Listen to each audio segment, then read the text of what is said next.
Coaching 63950-46771. Subject economics, अर्थशास्त्र विषय। अर्थशास्त्र अनुशासन। किसी भी विषय का अध्ययन उसे परिभाषित करने की प्रक्रिया से शुरू होता है। अर्थशास्त्र भी इसका अपवाद नहीं है। किसी भी विषय की परिभाषा तय करने की प्रक्रिया आसान नहीं होती। आखिर में हमें उसे परिभाषा को स्वीकार कर लेना होता है, जिसे हम आंशिक परिभाषा मान सकते हैं। अलग अलग अर्थशास्त्री विषय को अलग अलग नजरिए से देखते हैं। ऐसे में इनकी परिभाषाएं भी अलग अलग होती हैं, लेकिन एक कामकाजी परिभाषा तय करने के लिए अलग अलग परिभाषाओं के अंतर को कम करने की कोशिश की जाती है। कामकाजी परिभाषा पर पहुंचने से पहले इस दिशा में हुई दो अत्यधिक प्रसिद्ध अंतरराष्ट्रीय स्तर पर मान्य परिभाषाओं का उल्लेख जरूरी है। 1.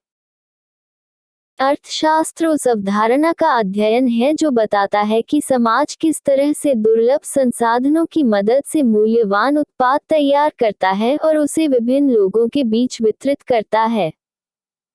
इस परिभाषा के नजरिए से देखें तो दो बातें अहम हैं।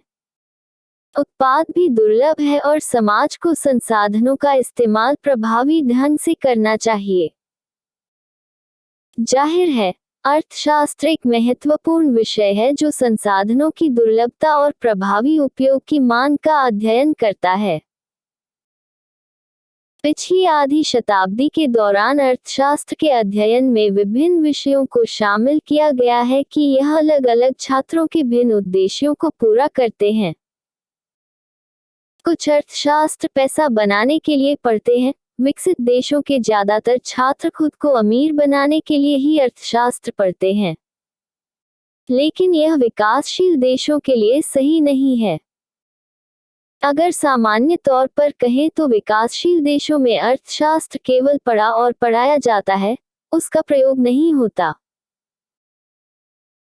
गरीबी, बेरोजगारी, मानव संसाधन विकास, शेयर लाभांश, बैंकिंग शब्दावली, मूल्य और उसमें आने वाला बदलाव, ई-कॉमर्स इत्यादि के बारे में जानने के लिए भी कुछ लोग अर्थशास्त्र पढ़ते हैं। कुछ अन्य लोग अर्थव्यवस्था की अपनी जानकारी को बढ़ाने के लिए भी अर्थशास्त्र पढ़ते हैं। 2. व्यक्ति, फर्म, सरकार एवं अन्य संस्थाएं समाज में अपने विकल्पों का चयन कैसे करती हैं और यह चयन संसाधनों के उपयोग में समाज को किस तरह से प्रभावित करता है, इसका अध्ययन ही अर्थशास्त्र कहलाता है। मानव जीवन पृथ्वी पर मौजूद संसाधनों से बनाए गए कई तरह के उत्पादों के उपयोग पर निर्भर करता है। मानवों की चाहत की कोई सीमा नहीं है। हमारी जरूरतों और चाहतों को पूरा करने के लिए हमें असीमित संसाधनों की जरूरत है, लेकिन संसाधन सीमित हैं। ऐसे में काफी हद तक व्यक्ति और मानव समाज पर निर्भर है कि सीमित संसाधनों की मदद से किस तरह से वह अपनी जरूरतों को पूरा करे। इसका मतलब यह है कि दुर्लभ संसाधनों के उपयोग से पहले हमें अपनी जरूरतों को प्राथमिकता के हिसाब से तय करने की जरूरत है। इस प्रक्रिया के चलते कुछ लोगों की जरूरत कभी पूरी नहीं हो पाएगी। इस दौरान यह भी सही है कि कुछ लोगों की कुछ जरूरतें सीमित संसाधनों के बावजूद कई बार पूरी हो सकती है। बहरहाल, अर्थशास्त्र वह विषय है जिसके तहत यह अध्ययन किया जाता है कि व्यक्ति, समाज और सरकार किस तरह से अपनी प्राथमिकताओं के हिसाब से संसाधनों का इस्तेमाल जरूरत और चाहतों के लिए करते हैं।